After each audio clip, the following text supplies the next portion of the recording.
Welcome to crime diaries. ఈ వారం మన గెస్ట్ విజిబుల్ పోలీసింగ్ కి ఎక్కువ ప్రయారిటీ ఇస్తున్న ఐపీఎస్ ఆఫీసర్.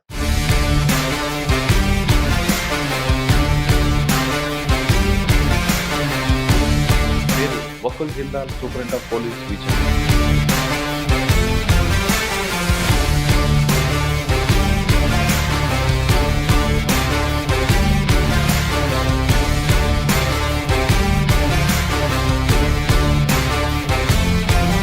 బోటు మునిగిపోయినప్పుడు దాదాపు 15 రోజులు అక్కడే ఉన్నారు. అసలు ప్రమాదం ఎలా జరిగింది, అందులో మీ రోల్ ఎంతవరకు వచ్చింది? పాపికొండల దగ్గర ఆ బోట్లో 76 ప్యాసింజర్స్ ఉన్నారు. సో ఆ బోట్ సడన్గా ఆ రోజు ఎక్కువ ఫ్లో ఉండడం వల్ల ఎక్కడైతే ఆ బోట్ మునిగిపోయిందో అక్కడ ఏమి రోడ్ వెళ్ళదు, అక్కడ టెలిఫోన్ కనెక్టివిటీ లేదు. సో వాళ్ళని ఇమీడియట్గా హాస్పిటల్కి పంపించాలి. అక్కడ అంబులెన్స్ రాలేరు, ఫ్లడ్ ఉంది. సో ఇమీడియట్గా మేము కొన్ని బాడీస్ మాకు ఫ్లో అయ్యి వస్తే మేము వాళ్ళని ఆ రెస్క్యూ ఆపరేషన్ అరౌండ్ 40 days నడిచింది. బాపట్ల మీ మార్క్ ఏంటండి? ఈ లాస్ట్ ఎలక్షన్ ఏదైతే మనం ఇప్పుడు జరిగాయో, ఐ థింక్ కరియర్స్ ఉన్న వాళ్ళు కూడా అంటున్నారు ఇట్లాంటి ఎలక్షన్ ఎప్పుడు కూడా చూడలేదు. సో ప్రతిదీ చాలా కేర్ఫుల్గా, చాలా బ్యాలెన్స్డ్గా చేయాల్సి వచ్చింది. సార్, మీరు బాపట్లో ఒక యాప్ పెట్టారు, దానివల్ల పబ్లిక్ సమర్థ్ అని ఒక యాప్ తీసుకొచ్చాను. ఆ యాప్లో అందరిది లైవ్ లొకేషన్ వస్తుంది. సో ఆ మ్యాప్ మీద అన్ని పోలింగ్ స్టేషన్స్ మనం ప్లాట్ చేశాము. ఆ పోలింగ్ స్టేషన్స్తో పాటు ప్రతి ఒక్కరు. సార్, బాపట్ల తర్వాత విజయనగరం, ఇక్కడ రాగానే మీకు మెయిన్ ఛాలెంజ్ ఏమొచ్చింది? మెయిన్ ఇష్యూ ఒకటి గంజాయి. సో గంజాయి ఇక్కడ ఒడిస్సా కానీ లేకపోతే ఏఎస్ఆర్ డిస్ట్రిక్ట్లో ఎక్కడైతే గల్టివేట్ ఎక్కువ ఉండడం వల్ల ఇక్కడ కూడా లోకల్గా కూడా కన్జంప్షన్ బ్రేక్ చేయడం. సంకల్పం అనే ప్రోగ్రామ్ ఒకటి మేము అవేర్నెస్ ప్రోగ్రామ్ స్టార్ట్ చేసాం. మనకి ఎవరైతే కాలేజ్లో చదువుతున్నారో అది most vulnerable part of population. వాళ్ళు స్టార్ట్ చేయక ముందు మనం వాళ్ళకి అవగాహన క్రియేట్ చేస్తే. సార్, విజయనగరం జిల్లాలో ట్రాఫిక్ వెహికల్స్ పెరిగాయి, రోడ్ స్పేస్ పెరగట్లేదు. స్పెసిఫికలీ ట్రాఫిక్ ప్రాబ్లం కూడా ఉంది. సో చాలామంది మైనర్ డ్రైవింగ్ చేస్తుంటారు, చాలామంది ట్రిపుల్ డ్రైవింగ్ చేస్తుంటారు. సో దానివల్ల కూడా చాలా వరకు I think triple riding and minor driving తగ్గింది. విజయనగరం ప్రజలకు మీరు ఇచ్చే భరోసా? సో విజయనగరం ప్రజలకి నా సందేశం ఏంటంటే, ఏది ఏమైనా whatever problem is there, మేము ఎప్పుడు కూడా అవైలబుల్గా ఉంటాము. ప్రతి కాల్ మేము అటెండ్ చేస్తున్నాము. సో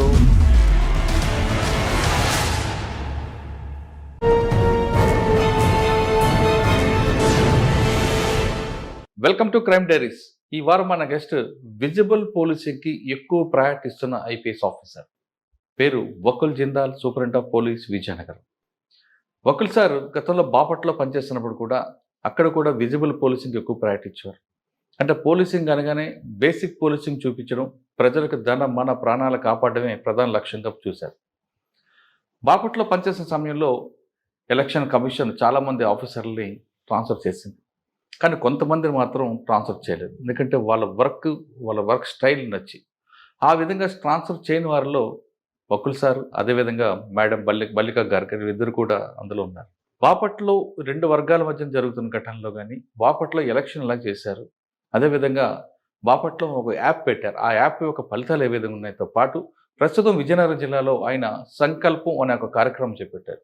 సంకల్పం కార్యక్రమం యొక్క మోటివేట్ ఏంటి, ఆ కాన్సెప్ట్ ఏ విధంగా వచ్చింది, ఆ కాన్సెప్ట్ వల్ల ప్రజలకు ఎలాంటి ఉపయోగం ఉంటుందనే విషయాన్ని సార్ అడిగి తెలుసుకుందాం. సార్ నమస్తే.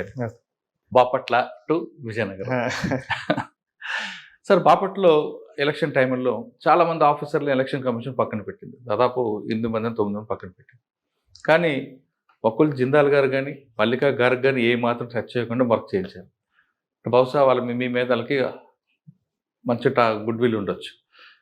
కానీ మీకు ఒకవైపు మీకు ఎక్స్క్యూజ్ చేస్తున్నా మీరు మాత్రం అందరు మీ మీద ఫోకస్ ఉందని, బాపట్ల ఎలక్షన్‌లో ఎలాంటి ఇష్యూస్ కాకుండా చేసుకొచ్చారు.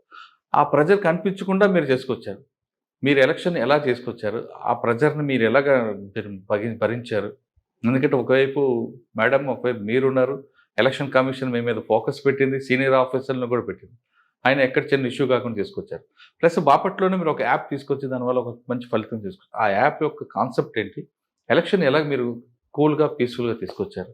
ప్లస్ విజయనగరం వచ్చిన తర్వాత ఈ సంకల్ప యాత్ర యొక్క కాన్సెప్ట్ ఏంటి? సో బాపట్లలో ఫస్ట్ బాపట్లకి వెళ్దాం. సరే, బాపట్ల కన్నా ముందు మీరు ఏఎస్పీ రంపచోడవరం. హ్మ్, హ్మ్. అదే టైంలో బోట్ మునిగిపోయింది. అటువైపు రాహుల్ దేవ్ శర్మ గారు ఎస్పీ అనుకుంటా అప్పుడు. అద్నాన్ అస్పీ గారు ఎస్పీ. అవునండి. ఆ బోటు మునిగిపోయినప్పుడు దాదాపు 15 రోజులు అక్కడే ఉన్నారు. అసలు ఆ ప్రమాదం ఎలా జరిగింది? అందులో మీ రోల్ ఎంతవరకు వచ్చింది? సో నేను ఏఎస్పీ రంపచోడవరంగా ఫస్ట్ పోస్టింగ్ నాకు పెట్టడం జరిగింది. సో జాయిన్ అయినాక అరౌండ్ 1 మంత్ లోపలే ఒక పాపికొండల దగ్గర ఈ ఫ్రీక్వెంట్గా ఈ బోట్స్లో ఈ టూరిస్ట్స్ వెళ్ళేవారు. సో అప్పుడు ఫ్లడ్ టైం నడుస్తూ ఉంది. ఫ్లడ్ టైంలో ఒక బోట్ వెళ్ళింది. ఆ బోట్లో 76 ప్యాసింజర్స్ ఉన్నారు. సో ఆ బోట్ సడన్గా ఆ రోజు ఎక్కువ ఫ్లో ఉండడం వల్ల, ఎక్కువ ఈ ఫ్లడ్ ఎఫెక్ట్ ఉండడం వల్ల మునిగిపోయింది. సో ఎక్కడైతే ఆ బోట్ మునిగిపోయిందో అక్కడ ఏమి రోడ్ వెళ్ళదు, అక్కడ టెలిఫోన్ కనెక్టివిటీ లేదు. సో క్లోజెస్ట్ పాయింట్ ఎక్కడైతే ఆ బోట్ మునిగిందో దానికి closest point Devipatnam police station. Devipatnam police station నుంచి వెళ్ళడానికి వాటర్లో వెళ్ళాలి, అంటే రోడ్ లేదు. సో వాటర్లో వెళ్ళడానికి 1 అవర్ పడుతుంది. So with the flow 1 hour పడుతుంది, అగేన్స్ట్ ద ఫ్లో 1.5 అవర్ పడుతుంది. సో ఇమీడియట్గా మాకు ఇది ఇలా బోట్ మునిగిపోయిందని మాకు వచ్చింది, ఇన్ఫర్మేషన్ వచ్చింది. సో అప్పటికి ఎస్ఐ, లోకల్ ఎస్ఐ ఇమీడియట్గా ఉన్న స్టాఫ్ 4-5 మెంబర్స్ తీసుకొని వెళ్ళారు. సో నేను ఇమీడియట్గా అక్కడికి రష్ అయ్యాను. సో ఆ రోజు నేను కూడా యాక్చువల్గా పర్మిషన్ తీసుకొని తెలుగు ఎగ్జామ్ రాయడానికి విజయవాడ వెళ్తున్నా. నేను జస్ట్ బండిలో కూర్చుంటున్నా. అప్పుడే ఫోన్ వచ్చింది. అప్పుడు అది క్యాన్సిల్ చేసి నేను నా బండిలో వెళ్ళాను. సో అప్పుడు ఫ్లడ్ టైం కూడా ఉంది. సో ఆ మండలన్నీ ఫ్లడెడ్ ఉన్నాయి. సో మా బండి కూడా దారిలో ఆగిపోయింది, అంటే మా బండి కూడా వాటర్లో ఆగిపోయింది. సో ఇమీడియట్గా నేనున్నాను, నాతో పాటు నా 2 గన్మెన్లు ఉన్నారు. సో అప్పుడు ఇమీడియట్గా అక్కడ ఒక ట్రాక్టర్ వెళ్తా ఉంది. ఆ ట్రాక్టర్ మేము పట్టుకొని ఏదో విధంగా మేము దేవీపట్నం పోలీస్ స్టేషన్కి రీచ్ అయ్యాం. సో రీచ్ అయ్యేసరికి ఎవరు లేరు పోలీస్ స్టేషన్. ఒకడే ఉన్నాడు, సెంట్రీ ఉన్నాడు.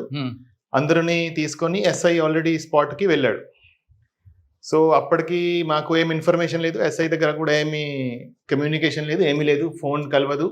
సో అప్పుడు మేమేం చూసామంటే, మేము రివర్ బ్యాంక్లో ఉన్నాము. మా ముందే 2-3 బాడీస్ కొట్టుకొని రివర్లో ఫ్లో అయి వెళ్తున్నాయి. సో ఇమీడియట్గా అక్కడ ఒక దగ్గరలో ఒక చిన్న బోట్ ఉంది. ఆ బోట్ అతన్ని మేము ఇమీడియట్గా అతనిని ఎంగేజ్ చేసి వెళ్ళి మేము ఆ బాడీను పట్టుకున్నాం. అంటే బాడీను ఫ్లోలో వెళ్ళకుండా బ్యాంక్లోకి తీసుకువచ్చాము.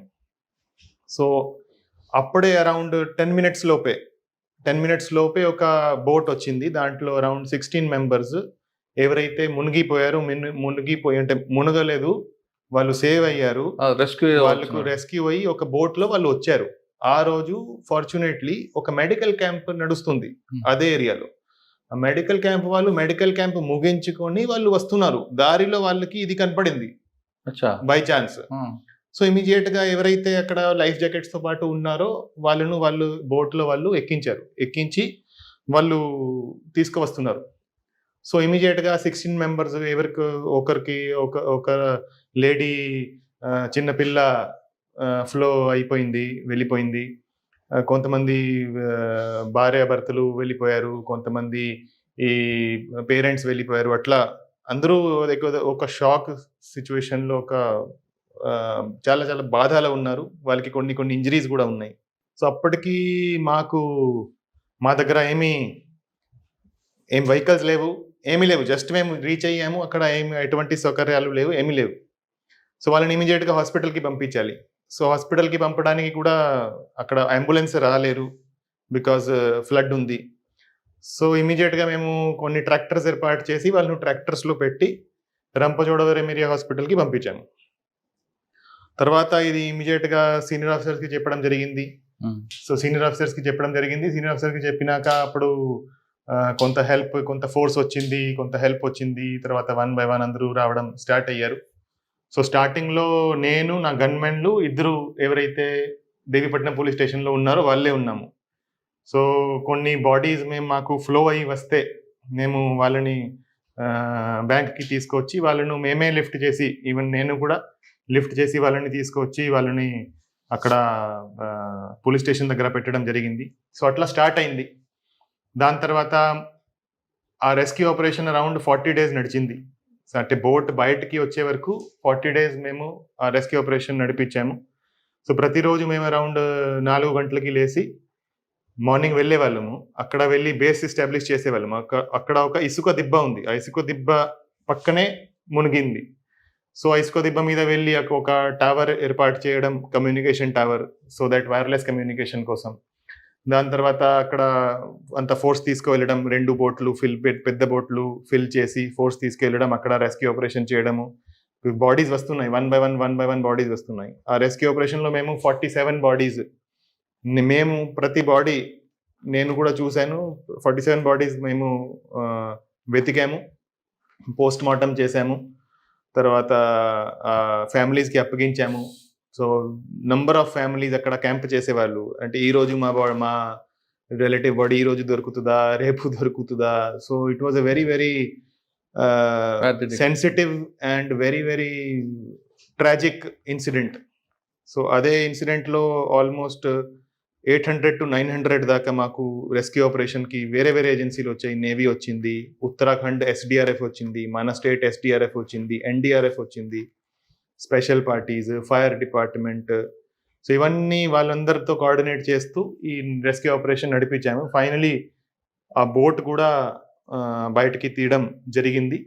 సో ఇది అంటే నా కెరియర్ స్టార్టింగ్లో ఆ ఎక్స్పీరియన్స్, అంటే ఇంత పెద్ద ఇన్సిడెంట్ హ్యాండిల్ చేయడము, it was a very good learning experience for me and చాలా చాలా memorable and I learnt a lot from that incident. Sir first day మీరు వెళ్ళారు, మీరు విజయవాడ వెళ్తుంటే ఇన్ఫర్మేషన్ రావడం వెళ్ళారు.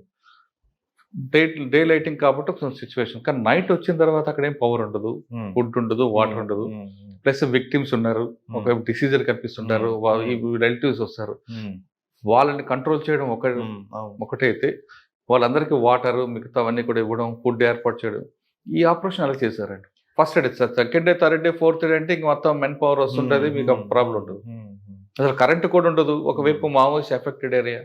సో అది అంటే చాలా కష్టమైంది. సో స్టార్టింగ్లో ఫోర్స్ కూడా లేదు, ఎవరైతే ఉన్నారో వాళ్ళతోనే మేనేజ్ చేస్తున్నాము. సో బై నైట్ మాకు కొంతవరకు ఫోర్స్ వచ్చింది. కానీ పవర్ లో ఉండదు కదండి. అంటే అక్కడ పవర్ లేదు, కానీ దేవీపట్నం పోలీస్ స్టేషన్ దగ్గర మేము బేస్ ఎస్టాబ్లిష్ చేసాము. సో ఎవరైతే రిలేటివ్స్ వచ్చారు, ఎవరైతే ఫోర్సెస్ వచ్చాయి, అవి అన్ని దేవీపట్నం పోలీస్ స్టేషన్ లో వాళ్ళను పడుకోబెట్టాము. సో అక్కడే వాళ్ళకి ఫుడ్ అరేంజ్ చేసాము.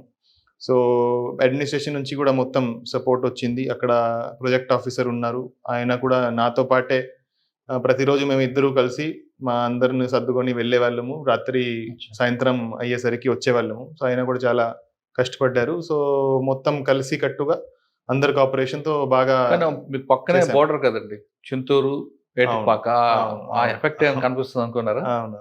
అని అప్పటికి ఆ ఏరియాలో మూవ్మెంట్, అంటే అట్లీస్ట్ దేవీపట్నం ఏరియాలో మూవ్మెంట్ లేదు, దాని చుట్టుపక్కల కూడా లేదు. బట్ అయినా మేము అన్ని ప్రికాషన్స్ అయితే తీసుకున్నాము, అన్ని చుట్టుపక్కల అన్ని patrolling parties, area domination parties పంపించాము. But without any interruption rescue programme 40 days నడిచింది. అంటే ఫస్ట్ పోస్టింగ్ లోనే మీకు ఒక పెద్ద లెర్నింగ్. అవును అవును. ఓకే, అటు ఫ్యూచర్ లో జరగకూడదు, జరిగితే మాత్రం మీకు ఎక్స్పీరియన్స్ యూజ్ అవుతుంది. దాని తర్వాత దానికి ఇన్వెస్టిగేషన్ కూడా చేయడం జరిగింది. సో ఆ బోట్ ఎందుకు మునిగింది, దానికి ఎవరు రెస్పాన్సిబుల్, ఆ బోట్ కి ఎవరు లైసెన్స్ ఎవరు ఇచ్చారు అనేది మొత్తం చాలా కాంప్రిహెన్సివ్ గా ఇన్వెస్టిగేషన్ కూడా చేశాము. ఎవరండి పార్ట్ ఎవరిదండి, నెగ్లిజెన్స్ పార్ట్ ఎవరిది? నెగ్లిజెన్స్ పార్ట్ అయింది. సో దాన్ని ఎస్టాబ్లిష్ చేసాము. అది కేసు ఇంకా కోర్టులో ఉంది. సార్ కోర్టులో ఉంది, ఓకే, దాని గురించి నేను రివీల్ చేయను, డిస్కస్ చేయను. కానీ ఫర్దర్ గా జరగకుండా ఏమైనా మీరు నోట్ ఇచ్చారా? అది కూడా ప్రిపేర్ చేయడం జరిగింది. అంటే అక్కడ ఏమేం ప్రికాషన్ తీసుకోవాలి. సో అంతకు ముందు కూడా అదే ఏరియాలో ఆల్మోస్ట్ ఎవ్రీ ఇయర్ ఇన్సిడెంట్ జరిగాయి, 2-3 years ఇన్ సక్సెషన్. అది చిన్న చిన్న ఇన్సిడెంట్ జరిగాయి. సమ్ 10 మంది 15 మెంబర్స్ అట్లా జరిగాయి. దానికి సంబంధించి కూడా కొన్ని అప్పుడు రికమెండేషన్స్ ఇవ్వడం జరిగింది. ఒక జాయింట్ కంట్రోల్ రూమ్ పెట్టాలి. ఆ జాయింట్ కంట్రోల్ రూమ్లో revenue, police, fire, other departments, irrigation వాళ్ళందరూ జాయింట్ కంట్రోల్ రూమ్ ఒకటి పెట్టాలి. తర్వాత అక్కడ ఫ్లో ఎంత ఉంది అది మానిటర్ చేసుకోవాలి. తర్వాత ప్రతి బోట్ ఏదైతే బోట్ వెళ్తుందో దాంట్లో ప్రాపర్ సేఫ్టీ ఎక్విప్మెంట్ ఉండాలి. ప్రాపర్ లైఫ్ బాయ్స్ ఉండాలా, రోప్స్ ఉండాలి, లైఫ్ జాకెట్స్ ఉండాలి. సో అవన్నీ ఇన్ష్యూర్ చేయడము, ఎవరైతే ఎక్కుతున్నారో బోట్ అప్పుడు అందరికీ వేయించి వాళ్ళని పంపించడము, ఇవన్నీ ప్రికాషన్ తీసుకోవాల్సిన ప్రికాషన్స్. సో దాని తర్వాత దాని మీద కాంప్రిహెన్సివ్గా ఒక నోట్ ప్రిపేర్ చేసి కూడా ఇచ్చాము. అది ఇంప్లిమెంటేషన్లో కూడా వచ్చింది. సార్ నెక్స్ట్ బాపట్లకు వద్దాం. బాపట్ల మీ మార్క్ ఏంటండి? సో రెండు కనిపిస్తున్నాయండి. మీరు వెళ్ళగానే ట్రాఫిక్ మీద ఎక్కువ ఫోకస్ చేశారు, తర్వాత మెరైన్ పోలీసింగ్, బీచ్ పోలీసింగ్ కూడా బాగానే చేశారు. కానీ ఎలక్షన్ మీకు బాగా స్ట్రెస్ వచ్చినట్లు, దాని ఎలా మీరు ఓవర్కమ్ చేశారు? సో అంటే ఈ లాస్ట్ ఎలక్షన్ ఏదైతే మనం ఇప్పుడు జరిగాయో, ఐ థింక్ అందరూ అంటున్నారు, చాలా లాంగ్ కెరియర్స్ ఉన్న వాళ్ళు కూడా అంటున్నారు, ఇట్లాంటి ఎలక్షన్ ఎప్పుడు కూడా చూడలేదు, ఇంత ప్రెషర్ ఉన్న ఎలక్షన్ ఎప్పుడు కూడా చూడలేదు.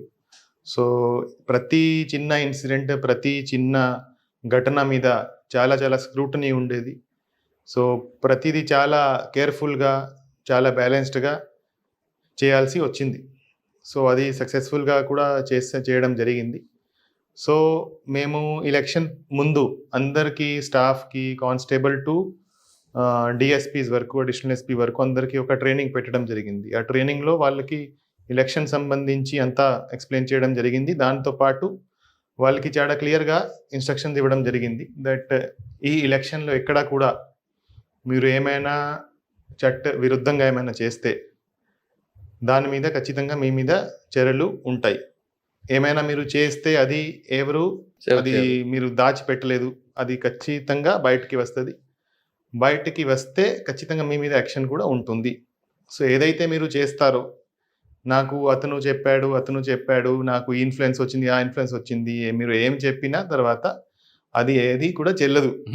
సో ఏదైతే మీరు చేస్తారో మీరు మీ రిస్క్ మీద చేస్తారు, మీరు చాలా జాగ్రత్తగా చేయాలి. ప్రతి చోట వీడియోగ్రఫీ ఉంటుంది, ప్రతి చోట మీడియా వాళ్ళు ఉంటారు. Everything you do is under constant watch. And ఏదైనా మీ మీద అడ్వర్స్ వస్తే ఖచ్చితంగా దాని మీద ఫేర్గా ఎంక్వైరీ చేసి మీ మీద యాక్షన్ తీసుకోవడం జరుగుతుంది. సో దాంతో చాలామంది అందరూ చాలా ఒక టీమ్గా ఏర్పడి చాలా బాగా పనిచేశారు, చాలా హార్డ్ వర్క్ చేశారు. అండ్ మాకు ఎలక్షన్ రోజు కూడా కొన్ని మేము పెద్ద పెద్ద ఇన్సిడెంట్స్ అవాయిడ్ చేయగలిగాము, ఆపగలిగాము. ఏమిటండి? ఒకటి, చీరాల ఎప్పుడు కూడా సెన్సిటివ్గా ఉంటుంది. సో చీరాలలో ఇద్దరు కంటెస్టెంట్స్ మధ్య ఆల్మోస్ట్ ఫైట్ స్టార్ట్ అవబోతుంది. సో అది మేము కరెక్ట్ టైంకి వాళ్ళను హౌస్ అరెస్ట్ చేసి, వాళ్ళ ఫాలోవర్స్ను హౌస్ అరెస్ట్ చేసి ఆపగలిగాము. సో అది ఒకసారి స్టార్ట్ అయితే ఎక్కడ వరకు పోతుంది, ఎలా పోతుంది, అది కంట్రోల్ ఉండదు. సో అది మాకు కరెక్ట్ టైంకి మాకు ఇన్ఫర్మేషన్ వచ్చింది, కరెక్ట్ టైంకి దాని మీద యాక్ట్ చేసాము అండ్ అది కంట్రోల్ చేయగలిగాము. ఓకే. అదేవిధంగా అద్దంకి నియోజకవర్గంలో కూడా అది ఒక ఫ్యాక్షన్ రిడన్ ఏరియా. అక్కడ కూడా ఒక పార్టీ క్యాండిడేట్ని అదర్ పార్టీ సపోర్టర్స్ కొంతమంది సరౌండ్ చేశారు, చాలా ఎక్కువ మంది. అది కూడా మేము ఓన్లీ మాట్లాడుకొని, బోత్ సైడ్ లీడర్స్తో ఫోన్ మీద మాట్లాడుకొని మేము రిజాల్వ్ చేయగలిగాము, వాళ్ళని డిస్పర్స్ చేయగలిగాము. అక్కడ కూడా ఒక పెద్ద ఇన్సిడెంట్ అవర్ట్ అయింది. సో ఇట్లా నంబర్ ఆఫ్ ఇన్సిడెంట్స్ ఉన్నాయి, చిన్న చిన్న ఇన్సిడెంట్స్. ఎక్కడైతే మనకి బయట ఎవరికి తెలియలేదు, ఏమి దాని మీద పెద్ద ఇన్సిడెంట్ ఏమీ కాలేదు, ఎక్కడ అంటే చిన్న ఇన్సిడెంట్ కూడా కాలేదు, కానీ it could have easily converted in to a very very major incident also. So ఎప్పుడైతే మనకి మేజర్ ఇన్సిడెంట్ జరుగుతుందో అది ఇలాంటి చిన్న చిన్న ఇన్సిడెంటే మనం కంట్రోల్ చేయకపోతే, కరెక్ట్ టైంకి కంట్రోల్ చేయకపోతే జరుగుతాయి. ఓకే. సో అది ఐ థింక్ మేము సక్సెస్ఫుల్లీ చేయగలిగాము. సో దానివల్ల నాకు I feel very satisfied that it was done in a very, very professional manner. Okay sir, మీకు బాపట్ల ఎంపీగా పోటీ చేసిన కంటెస్ట్ ఆయన ఎక్స్ పోలీస్ ఆఫీసర్, ఆయన నుంచి ఏమైనా ప్రెజర్ వచ్చిందా? లేదు ఈజ్ ఎ థారో జెంటల్మెన్. Ah. ఆయన నుంచి మాకు ఎటువంటి ప్రెషర్ ఏమీ రాలేదు. సో ఫేవర్ అడగడం కానీ లేదు లేదు లేదు, అసలు లేదు. కానీ రెండు పార్టీలు కూడా అంటే నేను కేవలం బాపట్ల కాకుండా ఎమ్మెల్యే క్యాండిడేట్లు కూడా రెండు కూడా స్ట్రాంగ్ పార్టీస్ ఉన్నాయి. అవును, రెండు ఏమైనా ప్రజలిచ్చారా లేదంటే ఇద్దరికి మీరు బయాస్ లేకుండా కరెక్ట్గా తీసుకొచ్చారు? అని వాళ్ళు ఇప్పుడు ఆల్మోస్ట్ అన్ని ఆల్ క్యాండిడేట్స్ నుంచి వాళ్ళకి ఎప్పుడైతే ఏదైనా ఇష్యూ వస్తే వాళ్ళు ఫోన్ చేసేవారు. సో ఫోన్ చేస్తే మేము ఇమీడియట్గా I use to talk to them. So వాళ్ళకి ఏం ఇష్యూ ఉందో, వాళ్ళు అదర్ పార్టీ వాళ్ళు ఇది చేస్తున్నారు అది చేస్తున్నారు, వాళ్ళు కంప్లైంట్ ఇస్తారు, దాని మీద మేము ఇమీడియట్గా యాక్షన్ తీసుకునేవాళ్ళు. ఈవెన్ ఎలక్షన్ డే కూడా lot of calls came. So both parties వాళ్ళు కాల్ చేశారు, ఇది జరిగింది, ఆ బూత్లో ఇది అవుతుంది అది అవుతుంది. సో ఇమీడియట్గా అక్కడ ఫోర్స్ పంపించి we are able to resolve the problems.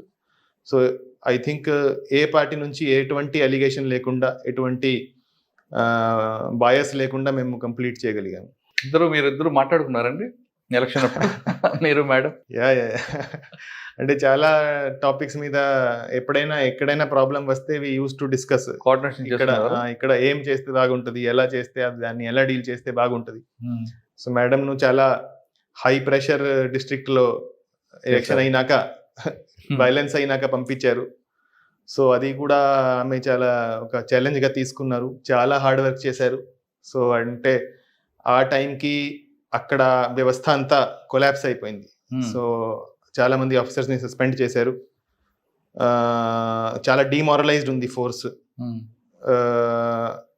Control లేదు వ్యవస్థ మీద, ఎస్పీ ఆఫీస్ కంట్రోల్ లేదు. సో ఆ సిచ్యువేషన్లో పనిచేయడం చాలా చాలా కష్టమైంది, చాలా కష్టపడ్డారు. రాత్రి 12:30కి వచ్చేవారు, మళ్ళీ మార్నింగ్ 5:36కి వెళ్ళిపోయేవారు. సో బయట నుంచి చాలా ఫోర్స్ వచ్చింది, ఆ ఫోర్స్ను ఎఫెక్టివ్గా యూటిలైజ్ చేయడము, తర్వాత ఎలక్షన్లో ఏదైతే వైలెన్స్ జరిగిందో ఆ కేసెస్లో అందరినీ అరెస్ట్ చేయడము, ఈవీఎంస్ డిస్ట్రాయ్ అయ్యి సో ఆ ఈవీఎం డిస్ట్రక్షన్ మీద కేసెస్ ఇన్వెస్టిగేట్ చేయడము, మళ్ళీ ఈ కౌంటింగ్ ఉంది, కొన్ని రోజుల్లో కౌంటింగ్ ఉంది, కౌంటింగ్లో ఏం వైలెన్స్ లేకుండా చూడడము, దాని మీద ప్రివెంటివ్ యాక్షన్ తీసుకోవడము. సో ఇవన్నీ ఒకే టైంకి చేయడం చాలా చాలా it was a big challenge, but I think she was able to do it successfully. Madam మా సార్కి వచ్చాం మేడం, ఫస్ట్ ఆ జిల్లాకు వచ్చిన తర్వాత ఇష్యూ జరిగింది, తర్వాత మేడం అక్కడికి వచ్చారు. వచ్చిన తర్వాత బేసిక్ నుండి కూడా ప్రిపేర్ చేసుకుంటూ వచ్చారా అనేది ఉందండి, కరెక్ట్ అంటారా? అంటే ఆల్రెడీ జిల్లా ఎస్టాబ్లిష్ అయింది, ఎస్పీ ఆఫీస్ ఉన్నా ఇన్ అండ్ అవుట్ వాటర్ కూడా లేకుండా పరిస్థితులు ఉందంటున్నారు, వాస్తవమే. అంటే మన ఫౌండేషన్ చేసుకొచ్చారు. సో డిసిఆర్బి అంటే ఆల్మోస్ట్ ఎస్టాబ్లిష్ చేయడము, స్పెషల్ బ్రాంచ్ ఆల్మోస్ట్. అంతకుముందు ఒక ఆఫీసర్ ఉన్నారు కదండి, అప్పుడు ఉన్న పరిస్థితిలో ఏది కూడా సరిగా పని చేయడం లేదు. సో అంతా దిద్దాల్సి వచ్చింది. అంటే ఫౌండేషన్ వేసుకుంటూ వచ్చారు, ఆల్రెడీ ఎస్టాబ్లిష్ అయింది కాకుండా మళ్ళీ ఫ్రెష్గా ఫౌండేషన్ తీసుకొచ్చారు. రైట్ సార్, మీరు బాపట్ల ఇంకొక యాప్ పెట్టారు, దానివల్ల పబ్లిక్ ఏం యూజ్ చేసింది? సో బాపట్ల మేము ఎలక్షన్లో ఒక యాప్ సమర్థ్ అని ఒక యాప్ తీసుకొచ్చాము. ఆ యాప్లో మనకి జిల్లాలో ఉన్న ప్రతి ఒక్కరిది, home guard, constable, ASI, SI, CI అందరిది లైవ్ లొకేషన్ వస్తుంది. సో ఆ మ్యాప్ మీద అన్ని పోలింగ్ స్టేషన్స్ మనం ప్లాట్ చేసాము. ఆ పోలింగ్ స్టేషన్స్తో పాటు ప్రతి ఒక్కరు ఎక్కడ ఉన్నారు, కరెంట్ లొకేషన్ ఎక్కడ ఉంది అది వస్తుంది. ప్రతి ర్యాంక్ది వేరే వేరే కలర్లో వస్తుంది, అండ్ పోలింగ్ స్టేషన్స్ కూడా 2 రకాల కలర్స్లో వస్తాయి. సో మనకి మానిటరింగ్కి చాలా చాలా ఈజీ అయింది.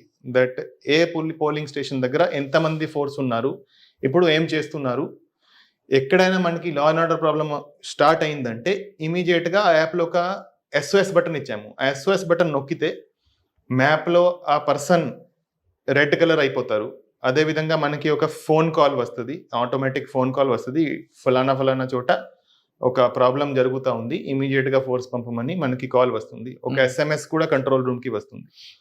సో కంట్రోల్ రూమ్ నుంచి మనం ఇమీడియట్గా బటన్ ప్రెస్ అయినాక చూస్తాము అక్కడ చుట్టుపక్కల ఎవరెవరు ఉన్నారు, క్లోజెస్ట్ ఫోర్స్ ఎక్కడ ఉంది. సో ఆ క్లోజెస్ట్ ఫోర్స్ వాళ్ళకి ఫోన్ చేసి ఇమీడియట్గా ఆ ప్రాబ్లమాటిక్ ఏరియాకి పంపడం జరిగింది. సో దానికి మాకు చాలా ఉపయోగపడింది.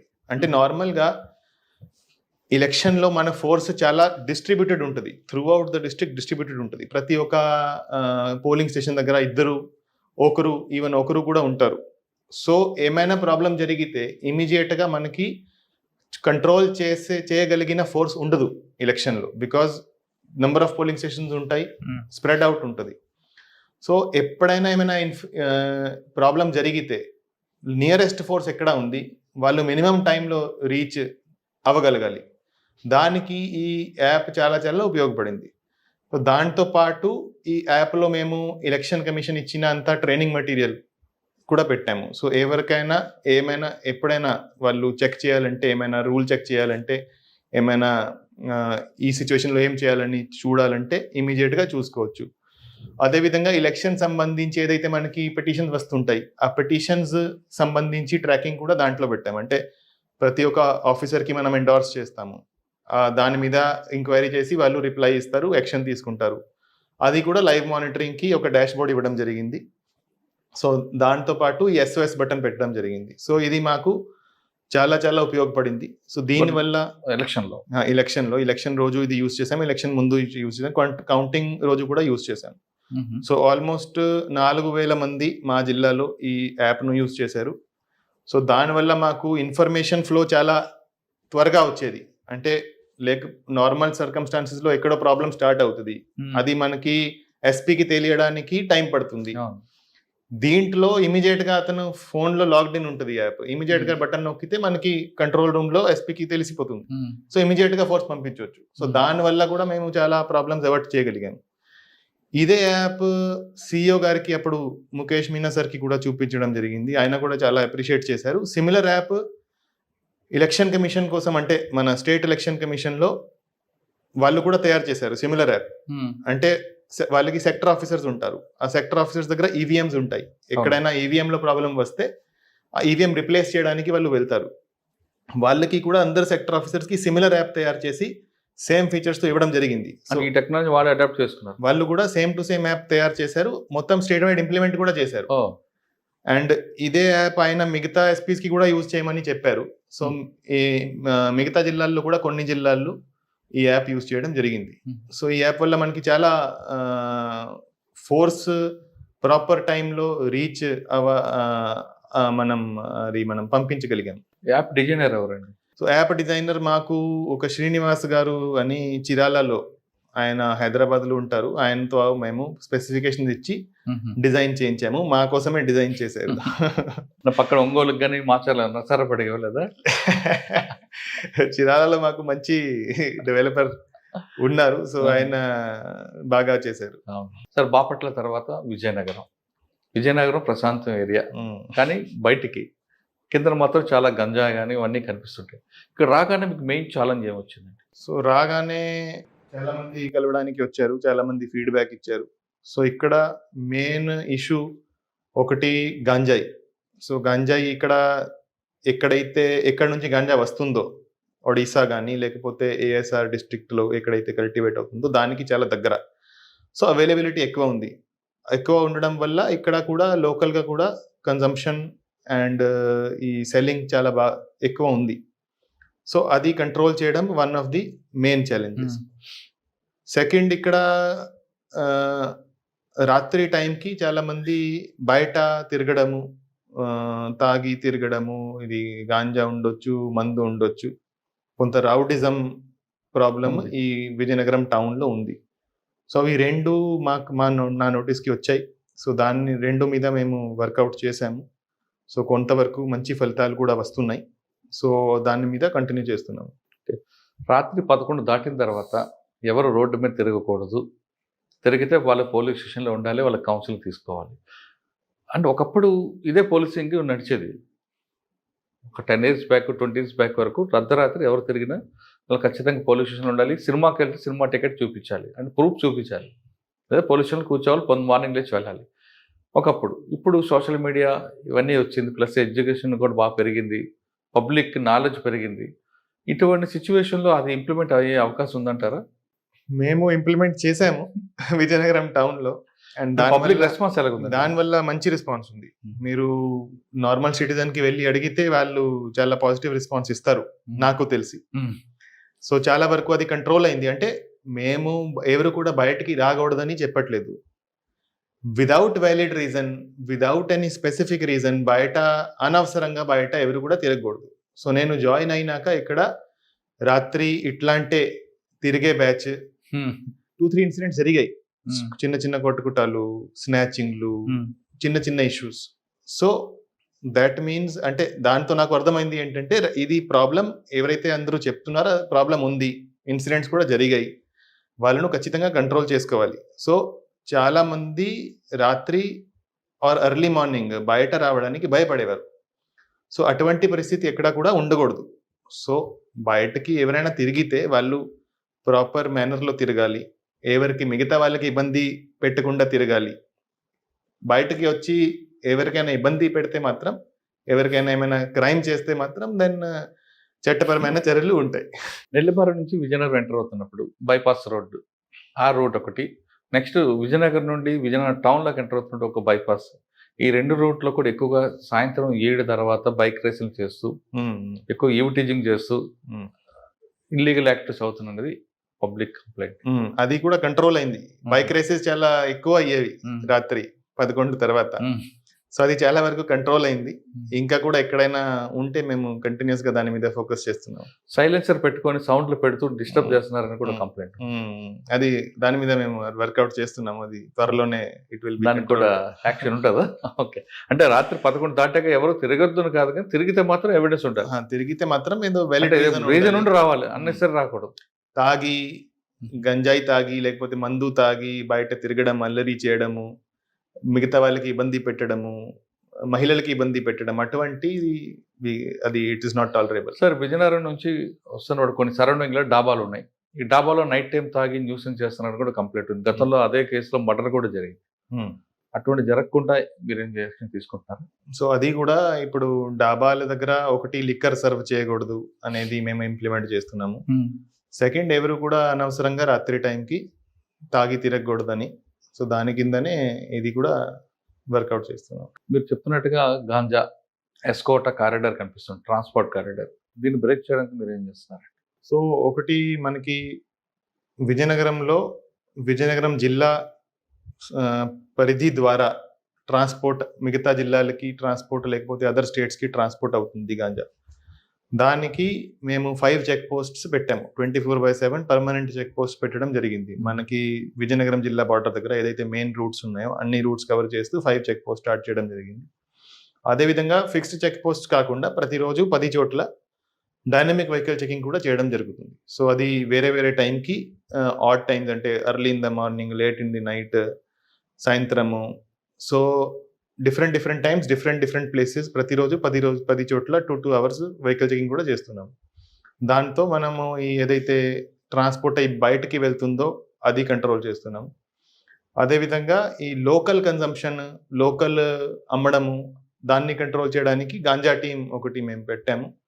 సో ఎక్కడైతే ఎక్కువ ఇటువంటి ఏరియాస్ ఉన్నాయో, ఎక్కడైతే ఎక్కువ ఇట్లాంటివి జరుగుతున్నాయో అక్కడ ఫోకస్ చేశాము. అండ్ దాంతో మంచి ఫలితాలు కూడా వచ్చాయి. లాస్ట్ 2 monthsలో మనం అరౌండ్ 30 కేసెస్ రిజిస్టర్ చేశాము. అండ్ 140 దాకా ముద్దాయిలు దాంట్లో అరెస్ట్ అయ్యారు. ప్రతి కేసు ఏదైతే మనం రిజిస్టర్ చేశామో ప్రతి కేసులో ఆ గాంజా ఎక్కడి నుంచి వచ్చింది, ఎవరు తీసుకొచ్చారు, ఎవరు అమ్మారు, ఎవరు కొన్నారు, ఎవరు కన్జ్యూమ్ చేశారు, ప్రతి ఒక్కరిని ఆ కేసులో మనం అక్యూజ్గా పెట్టడం జరిగింది. సో దాంతో చాలా కొంత భయం వచ్చింది. సో ఇదే మేనర్లో కంటిన్యూ మేము చేస్తున్నాము. సో దాంతో ఇది ఒకటి ఎన్ఫోర్స్మెంట్ పార్ట్. అదేవిధంగా సంకల్పం అనే ప్రోగ్రామ్ ఒకటి మేము అవేర్నెస్ ప్రోగ్రామ్ స్టార్ట్ చేశాము. సో సంకల్పం ప్రోగ్రాంలో అన్ని కాలేజెస్ కవర్ చేస్తున్నాము. సో మన జిల్లాలో ఉన్న అన్ని డిగ్రీ కాలేజెస్, ఇంజనీరింగ్ కాలేజెస్ అన్నీ కవర్ చేసి, మనకి ఎవరైతే కాలేజ్లో చదువుతున్నారో అది most vulnerable part of population. అంటే వాళ్ళు అదే టైంలో గాంజాకి కానీ వేరే డ్రగ్స్కి ఇంట్రడ్యూస్ అవుతారు. అప్పుడే వాళ్ళకు తెలుస్తుంది, అప్పుడు స్టార్ట్ చేస్తారు. సో మనం వాళ్ళు స్టార్ట్ చేయక ముందు మనం వాళ్ళకి అవగాహన క్రియేట్ చేస్తే వాళ్ళు అటువంటిది చేయరు అని నమ్మకంతో ఇది ప్రోగ్రామ్ టేకప్ చేయడం జరిగింది. దానికోసమే దాన్ని స్లోగన్ కూడా పెట్టాము, బీ స్మార్ట్ డోంట్ స్టార్ట్. అంటే కొంత అయినా తెలివి ఉంటే మీరు ఇది స్టార్ట్ చేయకూడదు. సో దానికి సంబంధించి ప్రతి కాలేజ్లోకి వెళ్ళి ఒక మంచి పవర్ పాయింట్ ప్రెజెంటేషన్ తయారు చేశాము. దాంట్లో ఎన్ని రకాల డ్రగ్స్ ఉంటాయి, ఏ డ్రగ్ కన్జ్యూమ్ చేస్తే ఏమవుతుంది అది కాదు, ప్రాక్టికల్ విషయాలు. అంటే డ్రగ్స్ స్టార్ట్ ఎలా అవుతాయి, నార్మల్గా యూత్ డ్రగ్స్ ఎందుకు స్టార్ట్ చేస్తారు, ఒకసారి స్టార్ట్ అయితే దాన్ని ఎలా కంట్రోల్ చేయాలి, ఎలా హెల్ప్ సీక్ చేయాలి, ఏమైనా మీకు ప్రాబ్లం ఉంటే ఎవరిని అప్రోచ్ చేయాలి. సో అటువంటి ప్రాక్టికల్ ఇష్యూస్ను దాంట్లో మనం ఇంక్లూడ్ చేస్తూ ఒక ప్రెజెంటేషన్ తయారు చేయడం జరిగింది. అదేవిధంగా అందరికీ ఒక ప్రింటెడ్ బ్రోషర్ ఇస్తున్నాము. అది 4 pages బ్రోషర్. దాంట్లో ఇవే ఆస్పెక్ట్స్ మీద డీటెయిల్గా చాలా కన్సైజ్ మేనర్లో అది ఇన్ఫర్మేషన్ ఇవ్వడం జరుగుతుంది. సో మా ఉద్దేశం ఏంటంటే చాలా మందికి ఈ డ్రగ్స్ గురించి తెలియదు. అంటే దానికి ఎంత డిజాస్ట్రస్ కాన్సిక్వెన్సెస్ ఉంటాయి, ఎంత హానికరమైనవి ఇవి తెలియదు. నార్మల్గా వాళ్ళు ఏదో మేము సరదాగా మా ఫ్రెండ్స్ కన్జ్యూమ్ చేస్తున్నారు, మేము కూడా స్టార్ట్ చేస్తాము, డ్రగ్స్ కన్జ్యూమ్ చేస్తే ఎలా ఉంటుంది అది క్యూరియాసిటీతో, లేకపోతే చిన్న చిన్న ప్రాబ్లమ్స్, కాలేజ్లో వచ్చి ఎక్కువ ప్రెషర్ ఉంటుంది, సోషల్ ప్రెషర్ వస్తుంది, అకాడమిక్ ప్రెషర్ వస్తుంది, ఆ ప్రెషర్లో కొంతమంది స్టార్ట్ చేస్తారు, కొంతమంది లవ్ ఫెయిలియర్ వల్ల స్టార్ట్ చేస్తారు. సో అంటే వాళ్ళు చాలా చిన్న విషయం అనుకొని స్టార్ట్ చేస్తారు. అది ఎంతవరకు తీసుకెళ్తుంది, ఎంత డిజాస్ట్రస్ ఉంటుంది అది వాళ్ళకి తెలియదు. సో అది వాళ్ళకి తెలిస్తే వాళ్ళు అటువంటి చేయరు. సో ఇప్పుడు డ్రగ్స్ కేసులో మనం పట్టుబడితే 20 సంవత్సరాల దాకా శిక్ష ఉంది. నార్మల్గా మర్డర్ చేస్తే, లేకపోతే rape, the most heinous crimes, దాంట్లో లైఫ్ ఇంప్రిజన్మెంట్ అంటారు. లైఫ్ ఇంప్రిజన్మెంట్ అంటే 14 years తర్వాత బయట వచ్చే అవకాశం ఉంటుంది. సో డ్రగ్స్ అంటే ఎంత సీరియస్ క్రైమ్ అనేది నార్మల్గా ఎవరికి తెలియదు. దాని మీద మేము ఎడ్యుకేట్ చేస్తున్నాము. ఆల్రెడీ దానికి ఎడిక్ట్ అయి ఉన్నారు అనుకోండి కొంతమంది. సో దానికి డి అడిక్షన్ సెంటర్ ఇక్కడ ఆల్రెడీ నడుస్తూ ఉంది గవర్నమెంట్ హాస్పిటల్లో. దానికి కొంతమందిని మేము అడ్మిట్ కూడా చేయించాము. సో వాళ్ళకు ఎవరైతే అడిక్ట్ అయి ఉన్నారో వాళ్ళకి హెల్ప్ చేస్తున్నాము. ఎవరైతే జస్ట్ స్టార్ట్ చేశారో వాళ్ళు ఎడ్యుకేట్ అయ్యి వాళ్ళు వదిలేస్తారు మేము ఆశిస్తున్నాము. సో ఎవరైతే స్టార్ట్ చేయలేదో వాళ్ళు స్టార్ట్ చేయకూడదు. అదే మెయిన్ ఉద్దేశం ఈ ప్రోగ్రామ్ది. సో అందరికీ అవగాహన ఉంటే ఖచ్చితంగా వాళ్ళకి కొంతైనా తెలివి ఉంటే ఎవరు కూడా అన్ని తెలిసినాక ఎవరు కూడా చేయరు. నార్మల్గా ఇప్పుడు మనకి ఏమైనా జాబ్ వస్తే పోలీస్ వెరిఫికేషన్ ఉంటుంది, అది ఎవరికి తెలియదు. ఏమైనా పాత క్రిమినల్ చిన్న చిన్న ఈ డ్రగ్ కేసు ఉంటే, లేకపోతే ఏమైనా చిన్న చిన్న బాడీలీ అఫెన్స్ కేసు ఉంటే, పెట్టి కేసులు ఉంటే, అది దానివల్ల మనకి జాబ్ వచ్చినాక కూడా వాళ్ళు మనకి తీసుకోరు. పోలీస్ వెరిఫికేషన్లో కేసు వస్తుంది, వాళ్ళు యాక్సెప్ట్ చేయరు. సో అది కూడా వాళ్ళకి చెప్తున్నాము, మీరు ఏమైనా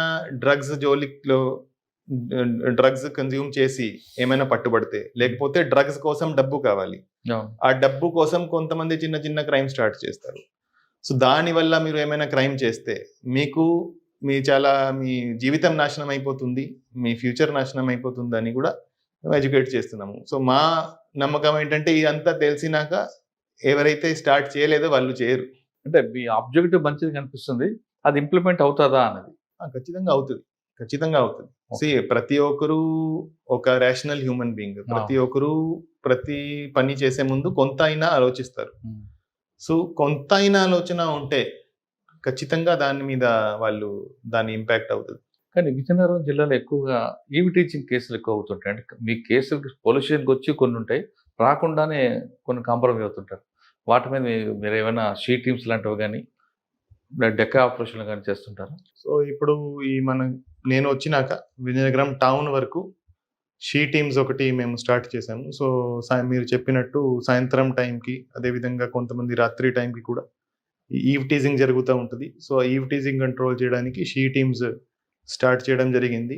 అది కూడా మంచి ఫలితాలు ఇస్తూ ఉంది. సో అదేవిధంగా ఈ పాక్సో కేసెస్ కూడా మనకి చాలా జరుగుతుంటాయి. చాలామంది ప్రేమలో పడి ఎలోప్ అవ్వడము, దాని తర్వాత వాళ్ళ మీద పాక్సో కేసు రిజిస్టర్ అవ్వడము, అరెస్ట్ అవ్వడం జరుగుతూ ఉంది. చాలా మందికి ఈ పాక్సో యాక్ట్ సంబంధించి వాళ్ళకి తెలియదు. అంటే లెస్ దెన్ 18 years ఉంటే ఎవరైనా కూడా ఈ సెక్షువల్ ఇంటర్ కోర్స్ చేస్తే దాని మీద అది కన్సెంట్ ఉన్నా లేకపోయినా ఖచ్చితంగా ఇట్స్ ఎ క్రిమినల్ అఫెన్స్. దాని మీద కేసు నమోదు చేసి ఖచ్చితంగా అరెస్ట్ చేయాల్సిందే, ఖచ్చితంగా శిక్ష భరించాల్సిందే అనేది చాలా మందికి తెలియదు. దాని అవును. మీద కూడా మేము స్కూల్స్లో వెళ్ళి కాలేజెస్లో వెళ్ళి అవగాహన కల్పిస్తున్నాము. సో దట్ ఇటువంటి తెలియకుండా ఇటువంటి యాక్టివిటీస్లో ఇటువంటి నేరాలు జరగకుండా మనం ఏమైనా ఇన్ష్యూర్ చేయగలుగుతాం. అంటే మీరు చెప్తున్నట్లుగా కొన్ని విజయనగరం టౌన్ కాకపోయినా చుట్టుపక్కల బొబ్బిలి, చీపురుపల్లి, గరివిడి ఈ ప్రాంతంలో తీసుకుంటే లేదా ఎస్కోట ఆ ప్రాంతంలో సినిమాల ప్రభావం, సీరియల్ ప్రభావం తెలియదు కానీ ఎల్లోప్మెంట్ 10th క్లాస్ 7th క్లాస్ నుంచే లవ్లో పడడం, ఎల్లోప్మెంట్ అవుతుంటారు. ఆ 7th క్లాస్ నుంచి వాళ్ళకి మనం క్లాసుల్లో వెళ్ళి ఈ ఇష్యూ చెప్తే కొంచెం మార్పు వచ్చే అవకాశం ఉంది కదండి. ఖచ్చితంగా ఉంటుంది. అండ్ అది మేము ట్రై చేస్తున్నాము. మేము రెగ్యులర్గా ఈ స్కూల్స్లో, కాలేజెస్లో మన మహిళా పోలీసులు వెళ్ళి, అదేవిధంగా మన పోలీస్ సిబ్బంది కూడా వెళ్ళి అవగాహన కల్పిస్తున్నారు. అండ్ దానివల్ల ఖచ్చితంగా I think it will have a lot of impact. Okay sir, Vizianagaram జిల్లాలో ట్రాఫిక్ ఇక్కడ వెహికల్స్ పెరిగాయి, రోడ్ స్పేస్ పెరగట్లేదు. కానీ పబ్లిక్లో అవేర్నెస్ తీసుకురావాలి, పబ్లిక్లో ట్రాఫిక్ మీద ఎడ్యుకేట్ చేయడానికి మీరు ఏం చేస్తున్న ప్లాన్?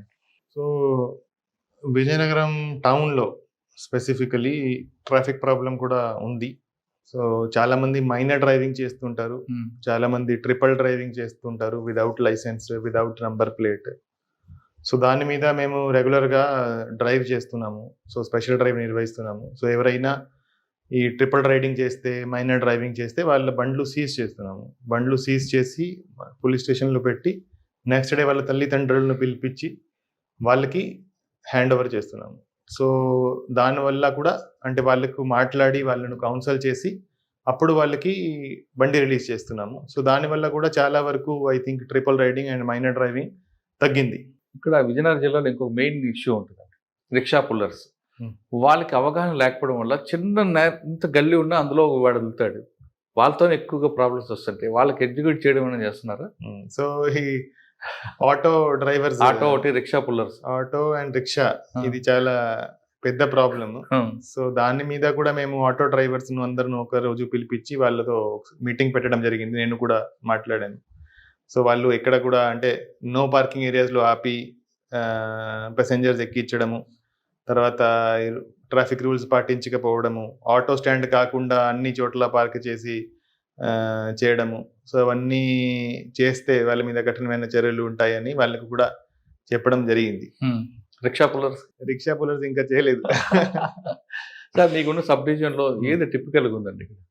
విజయనగరం, చీపురుపల్లి, విజయనగరం సబ్ డివిజనే పెద్ద సబ్ డివిజన్, బొబ్బిలి 3 దాంట్లో. అండ్ అక్కడే క్రైమ్ కూడా ఎక్కువ అవుతుంటది.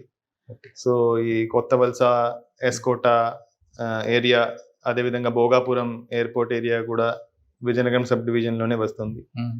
సో విజయనగరం పెద్ద సబ్ డివిజన్, అక్కడ క్రైమ్ కూడా ఎక్కువ. అదేవిధంగా బొబ్బిలి కూడా టిపికల్ సబ్ డివిజన్, మీరు చెప్పినట్టు అక్కడ ఈవ్ టీజింగ్ కేసెస్, ఇటువంటి పాక్సో కేసెస్ ఎక్కువ రిపోర్ట్ అవుతుంది. ఎల్లోప్మెంట్ ఎక్కువ ఉంటుంది. అవును. ఇక్కడ మరి వాటి మీద మీ ఫోకస్ ఉంటుందా? ఎస్. సార్ బొబ్బిలి దాటిన తర్వాత ఏఎస్ రాజు, భారత్ మన్యం జిల్లా, అక్కడ కూడా కొంత ఎఫెక్ట్ ఉండే, ఒకప్పుడు ఉండేది. అదేమైనా ఎదురవుతుందా మీకు? అది ఇప్పుడు as of now left wing extremism even పార్వతీపురంలో కూడా చాలా తక్కువనే ఉంది, ఆల్మోస్ట్ నెగ్లిజిబుల్.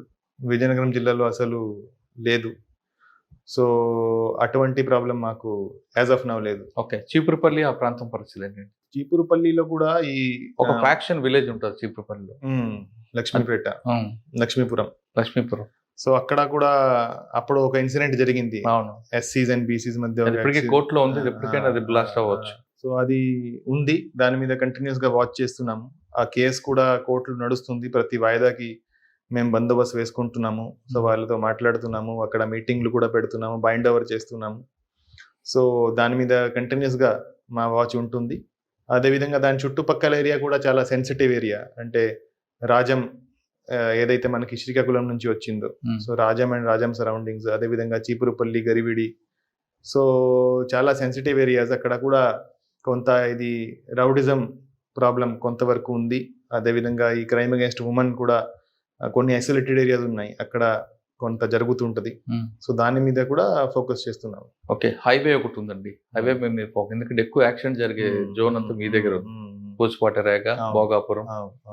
అదే ఇప్పుడు NH16 ఒకటి మన జిల్లా ద్వారా పోతుంది. అదేవిధంగా NH26 కూడా ఈ విజయనగరం బొబ్బిలి ద్వారా పోతుంది.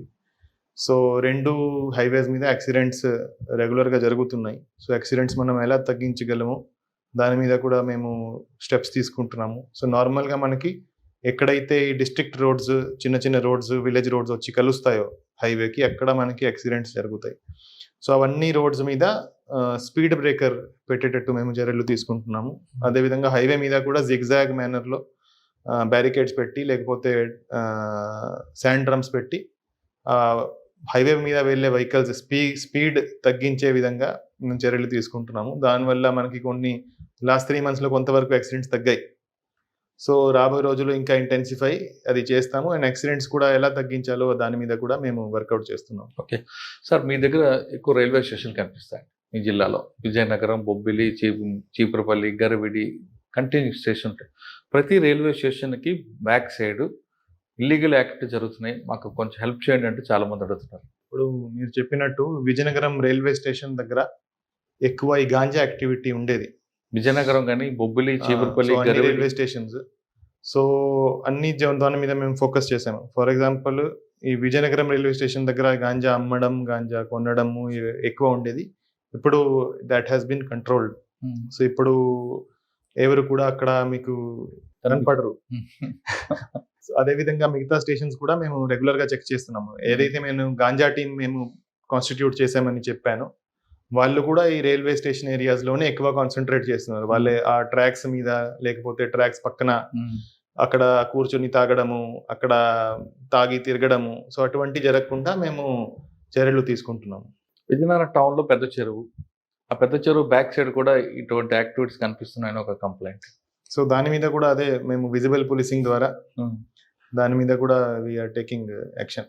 సార్, మీరు విజిబుల్ పోలీసింగ్ ఇస్తారా లేదా బేసిక్ పోలీసింగ్ ఎక్కువ ప్రకటిస్తారా? Visible policing is basic policing. So basic policing is the most important. అది ఎందుకండి చాలా మంది ఆఫీసర్లు టెక్నాలజీని వాడదాం అంటారు, బేసిక్ పోలీసింగ్ కి నెగ్లెక్ట్ చేస్తారు. కానీ మీరు మీ వైఫ్ దాన్ని ఎక్కువ పట్టుకున్నారు. ఈ బేసిక్ పోలీసింగ్ మనం ఎప్పుడు కూడా వదలలేం. Basic policing is the most important. Basic policing మీద బిల్డప్ చేస్తూ దాన్ని మనం టెక్నాలజీతో మనం ఇంకా మోర్ ఎఫెక్టివ్ చేయగలము. కానీ బేసిక్ పోలీసింగ్ నెగ్లెక్ట్ చేసి ఓన్లీ టెక్నాలజీతో మనం ఏమైనా చేయగలుగుతామా అనేది ఒక మిత్. సో బేసిక్ పోలీసింగ్ ఖచ్చితంగా జరగాలి. బేసిక్ పోలీసింగ్ ను మనం టెక్నాలజీతో యూజ్ చేసి మనం చాలా చాలా ఇంకా ఎఫెక్టివ్ గా చేయగలము. అది మేము చేయడానికి ట్రై చేస్తున్నాం. ఓకే సార్, ఫైనల్ గా చెప్పండి, విజయనగరం జిల్లా అనేది ఒక ప్రశాంతంగా ఉంటుంది. ఇకపై క్రైమ్ జరగకుండా, అంటే క్రైమ్ పెరగకుండా విజయనగరం ప్రజలకు మీరు ఇచ్చే భరోసా ఏంటి? విజయనగరం ప్రజలకి అంటే ఇక్కడ ఎక్కువ కంప్లైంట్ వస్తుందంటే ల్యాండ్ డిస్ప్యూట్స్ కేసులు ఎక్కువ వస్తున్నాయి, దాంతో క్రైమ్ పెరుగుతుంది అనేది చెప్తున్నారు. సో విజయనగరం ప్రజలకి నా సందేశం ఏంటంటే, ఎక్కడైనా మీకు ఏమైనా ప్రాబ్లం ఉంటే ఇమీడియట్ గా మీరు పోలీస్ స్టేషన్ కి రండి. అందరు పోలీస్ స్టేషన్స్ కి ఇన్స్ట్రక్షన్స్ ఇవ్వడం జరిగింది. ఎవరైనా కంప్లైంట్ వస్తే వాళ్ళతో గౌరవంగా మాట్లాడాలి, వాళ్ళని కూర్చోపెట్టాలి, వాళ్ళు కంప్లైంట్ తీసుకోవాలి. అండ్ వాళ్ళను తిప్పించకుండా వాళ్ళు ఇమీడియట్ గా వాళ్ళ ప్రాబ్లం రిట్రెస్ చేసుకోవాలి. అక్కడ రిట్రెస్ కాకపోతే ఎస్పీ ఆఫీస్ కూడా దగ్గరే ఉంది. ఎస్పీ ఆఫీస్కి డైరెక్ట్గా రావచ్చు, లేకపోతే డిఎస్పీ ఆఫీసెస్, ఇన్స్పెక్టర్ ఆఫీసెస్ ఉంటాయి. ఏది ఏమైనా whatever problem is there, మేము ఎప్పుడు కూడా అవైలబుల్గా ఉంటాము. మా ఫోన్ నంబర్స్ ఉన్నాయి, మా హెల్ప్ లైన్ నంబర్ ఉంది. సో దాని మీద కూడా ఏ కాల్ నా నంబర్కి కూడా వచ్చినా ఖచ్చితంగా ప్రతి కాల్ మేము అటెండ్ చేస్తున్నాము. అది కంట్రోల్ రూమ్కి పెట్టడమా, లేకపోతే నేను అటెండ్ చేయడమా, ప్రతి కాల్ మేము అటెండ్ చేస్తున్నాము. సో ఎవరికైనా ఏమైనా ప్రాబ్లం ఉంటే ఇమీడియట్గా పోలీస్ డిపార్ట్మెంట్ అప్రోచ్ చేయండి. మేము మీ ప్రాబ్లం ఖచ్చితంగా రిజాల్వ్ చేస్తాము అండ్ చట్టపరమైన చర్యలు తీసుకుంటాం. కానీ ల్యాండ్ రైడ్ పెరగడం వల్ల ఈ సివిల్ డిస్ప్యూట్స్ వస్తున్నాయి. పోలీస్ స్టేషన్కి వెళ్తే సివిల్ మ్యాటర్ని పంపిస్తున్నారు, కోర్టుకి వెళ్తే టైం లేట్ అవుతుంది, కాబట్టి థర్డ్ పార్టీకి వెళ్లాల్సి వస్తుందంటూ కొంతమంది చెప్తున్నారు. అటువంటి వాళ్ళకి మీరు ఇచ్చే message? Land disputes involves number of departments. So land disputes basically revenue department subject. So దాని మీద పోలీస్ రోల్ చాలా లిమిటెడ్గా ఉంటుంది. సో ఏమైనా ల్యాండ్ డిస్ప్యూట్ మా దగ్గర వచ్చినా కూడా మేము కూడా అల్టిమేట్లీ ఎంఆర్ఓకి లెటర్ పెట్టి దాని మీద మనం రిపోర్ట్ తెప్పించి దాని మీద యాక్ట్ చేయడం మనం చేయగలము. సో ల్యాండ్ డిస్ప్యూట్ బేస్ చేసుకుని కొంతమంది కొట్టుకుంటున్నారు, గొడవ పడుతున్నారు, ఆర్గ్యూ చేస్తున్నారు, తిట్టుకుంటున్నారు, థర్డ్ పార్టీకి వెళ్తున్నారు. సో అదే, సో ఇప్పుడు ఏమైనా ల్యాండ్ డిస్ప్యూట్ ఉంటే revenue department is there, collector గారు ఉన్నారు, జాయింట్ కలెక్టర్ గారు ఉన్నారు, ఆర్డీఓలు ఉన్నారు. సో వాళ్ళను అప్రోచ్ అవ్వాలి. ఏమైనా దాంట్లో క్రిమినల్ కంటెంట్ ఉంటే పోలీస్‌ను అప్రోచ్ అవ్వాలి. మీ ప్రాబ్లమ్ ఖచ్చితంగా రిజాల్వ్ చేస్తాము. We will try to resolve it. But third పార్టీకి వెళ్ళడం అంటే అది that is not correct and that is not lawful. And దాంతో ప్రయోజనం కూడా ఎంతవరకు ఉంటుంది ఐఎమ్ నాట్ ష్యూర్. సో ఏమైనా ఉంటే please approach us directly and we will resolve your problem. కానీ కొంతమంది షాపులు ఖాళీ చేయట్లేదు, రెంట్లు ఇవ్వట్లేదు, అద్దెలు ఇల్లు కూడా ఖాళీ చేయట్లేదు. వాళ్ళ కోసం పోలీస్ స్టేషన్కి వెళ్తే సివిల్ మ్యాటర్ అంటున్నారు. అంటే మీ డ్యూటీ కాకపోయినా ఏం చేయాలనేది వాళ్ళ ప్రశ్న అండి. దానికి మనకి కోర్ట్స్ ఉన్నాయి. ఇప్పుడు పోలీస్ డిపార్ట్మెంట్ ఎంతవరకు మేము లాఫుల్గా చేయగలుగుతాము అంతవరకే చేయగలుగుతాము. So if it does not fall in the purview of police department, we can assist them, we can help them, we can tell them who is the right authority to approach, who can solve there problem. So అటువంటిది వస్తే మేము support చేస్తాము, help చేస్తాము, assist చేస్తాము. విజయనగరం జిల్లా ప్రజలకి ఎలాంటి ఇబ్బంది వచ్చినా, అంటే శాంతి భద్రత విషయంలో ఎప్పుడు ఇబ్బంది వచ్చినా మేము ఉన్నాం ముందుకు రండి అంటున్నారు ఎస్పీ గారు. ఆయన చెప్తున్నట్లుగా ఎక్కడైనా ల్యాండ్ డిస్ప్యూట్ కానీ సివిల్ మ్యాటర్ వస్తే ఖచ్చితంగా కోర్టుకు వెళ్ళండి, కోర్టుకు వెళ్ళాలో ఎలా చేయాలనే విషయాల్ని పోలీసు సలహా ఇస్తారని చెప్తున్నారు. కానీ మీరు మరో రౌడీలకో గోండాలకో వెళ్తే తర్వాత వాళ్ళు చేసే పనులకి మీరే కేసులు ఇరుక్కుంటారంటూ అతను హెచ్చరిస్తున్నారు. ఇది వకుల్ జిందాల్ గారితో ఎక్స్క్లూజివ్ ఇంటర్వ్యూ. వచ్చే వారం మరో గెస్ట్తో మళ్ళీ కలుస్తా. అంతవరకు నమస్తే. Thank you sir. Thank you very much. Thank you.